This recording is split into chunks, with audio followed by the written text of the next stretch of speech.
ఏం మీకు డబ్బులు వచ్చినాయి దీళ్ళల్లో? ఎంత ముట్టింది? ఎందుకంటే ఈ ప్రెస్ మీట్ పెడతానేది ఎందుకంటే ఇంకా మీటింగ్లో మేము మాట్లాడకపోతే, మా నాయకులు మాట్లాడకపోతే ఇంకా మాట్లాడతారేమో అని మా ఎమ్మెల్యే గారు కూడా వద్దన్నారు.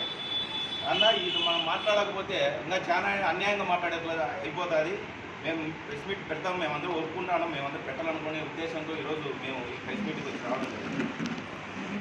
నిన్ననో మొన్ననో ఏదో ఆహ్లాదకరమైన ప్రదేశంలో అని మీటింగ్ ఒకటి సందర్భం సృష్టించినారు. ఆయన పెట్టేది ఆహ్లాదకరం అంటే ఏమంటే సాయంత్రం అయితే మటను, మందు, ఇదంతా తెలిసిండేదే. మీరు ప్రెస్ మీట్లో మాట్లాడేటప్పుడు కానీ, ఒక మీటింగ్లో మాట్లాడేటప్పుడు కానీ, సార్ నేనేమంటే మా ఎమ్మెల్యే గారు కూడా కొన్ని మాటలు అనకూడదని నేను అనుకుంటున్నాను, అయితే అనక తప్పలే. ఎందుకు మాట్లాడుతున్నానంటే ఈ మొరుగుతున్న కుక్కలు ఇక్కడి నుంచి పోయినవే, కుక్కలు అనే దానికి సారి అనక తప్పలే. కాదయ్యా, మీ పార్టీలో ఈరోజు చెప్పినట్లు 24,000 రూపాయలు లాస్ట్కి చేరేయాలకి 8,000 చేరుతుందంటాడే జనాలకి. బుద్ధుడిని మాట్లాడుతాండవు. అసలు జనాలు తిరిగింటే కదా. నిన్ను జాతీయ నాయకులు ఎట్లా చేశారో నాకు అర్థం కాదు. నువ్వు జనాలు ఎక్కడ తిరిగినావు? 24,000 అరే కుక్క డైరెక్ట్గా 24,000 అమౌంట్ చేనేతల అకౌంట్లోకి పడుతుంది. దీంట్లో మధ్యవర్తి ఎవడూ లేడు. అది నీకు తెలియదా? నీకు జనాల్లో తిరిగింటే కదా.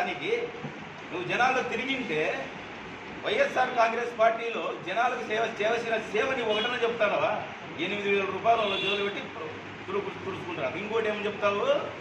ఎమ్మెల్యేకి పబ్బం కట్టాలా? నీతి లేని కుక్క. ఎమ్మెల్యేకి పబ్బం గడపలేంది, పెళ్లికి శోభనానికే. అంటే నువ్వు మధ్యవర్తిని నడిపింటివా? నువ్వేమని తీసుకున్నావు?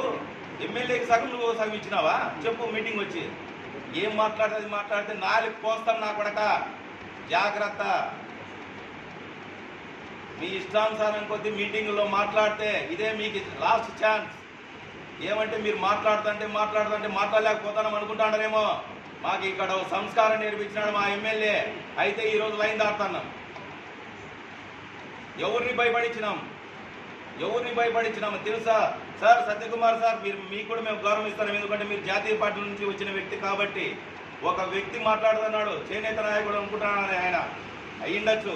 చేనేత నాయకుడు అంటే ఒక సభ పెడితే ఆయన పార్టీ జాయినింగ్లో అతను ఒక్కడే కండవ వేసుకుంటాడు.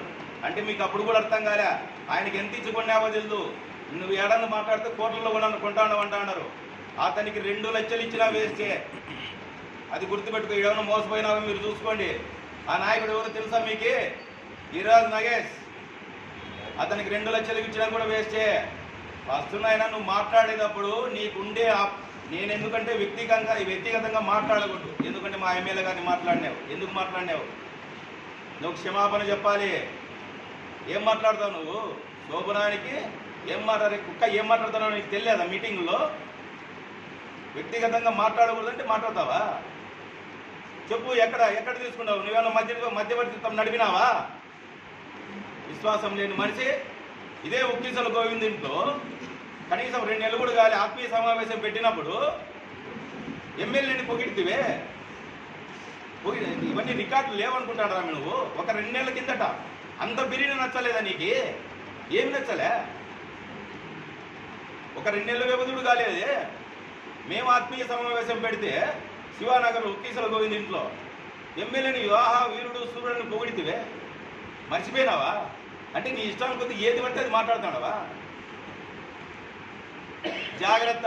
ఇంకో ఆయన ఎక్కడి నుంచి ఇంకో అతను. నీ జీవితం ఎక్కడి నుంచి స్టార్ట్ అయింది? అందరి జీవితాలు అక్కడి నుంచి స్టార్ట్ అవుతాయి, అది గుర్తుపెట్టుకో. ఒక అట్టలు కొట్టుకుండే వ్యక్తి నువ్వు ఈరోజు దేవుడి దయ వల్ల బాగైనావు. జనాల దగ్గర గౌరవం తెప్పించుకో. ఒక వార్డు సభ్యునిగా మీరు గెలవలేరు. మీరు పోయిన వాళ్ళు ఫస్ట్ వార్డు సభ్యునిగా గెలిచి మీరు ఎంపీలు అవుతారో ఎమ్మెల్యేలు అవుతారో అది గుర్తుపెట్టుకోండి. వార్డులో నీ ఇంటి పక్కన మాట్లాడే వ్యక్తులు ఎవరు లేరు నీ దగ్గర. నువ్వు మాట్లాడతావు. ఎవరిని బెదిరించినావు? మేము బెదిరించింటే నువ్వెందుకు పోయినావు? మీ ముగ్గురే పోయేవాళ్ళు కాదు కదా. ఈరోజు మీరు నేను మీరు పార్టీలకు 4-5 మంది మీరు పోయినారే ఎమ్మెల్యేని విమర్శించుకుంటా ఇక్కడ లబ్ధి పొంది మీకు ఏం అష్యూరెన్స్ వచ్చింది? మన చేనేతలకు మీరు ఏం చేయించుకోవాలనుకుంటున్నారు?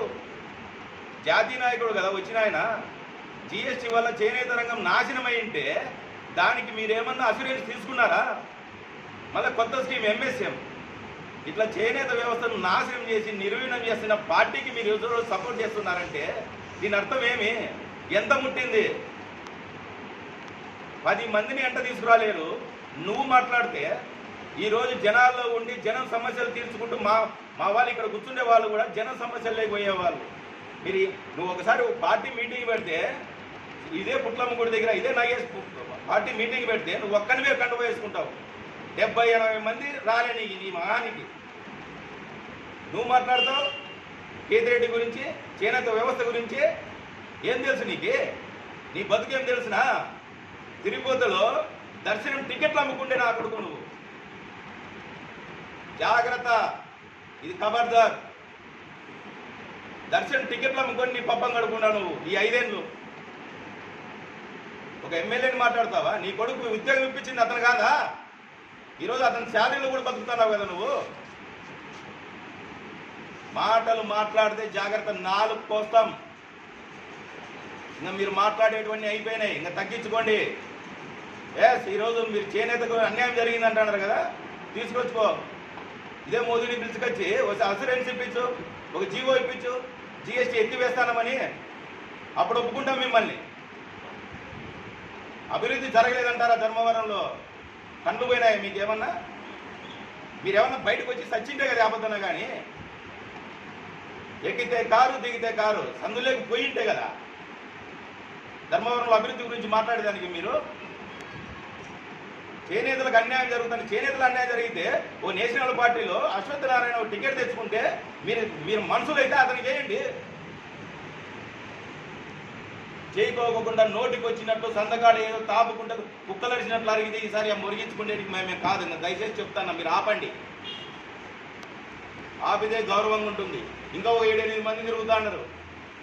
వాళ్ళకు కూడా ఇదే చెప్తాను. కొంతమంది లీడర్ల దగ్గర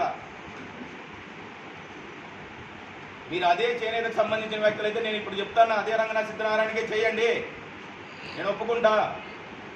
ఒక బీసీ కాన్సెప్ట్ తెచ్చినప్పుడు అతను బీసీ కాదా? చేనేతకు సంబంధించిన వ్యక్తి కాదా?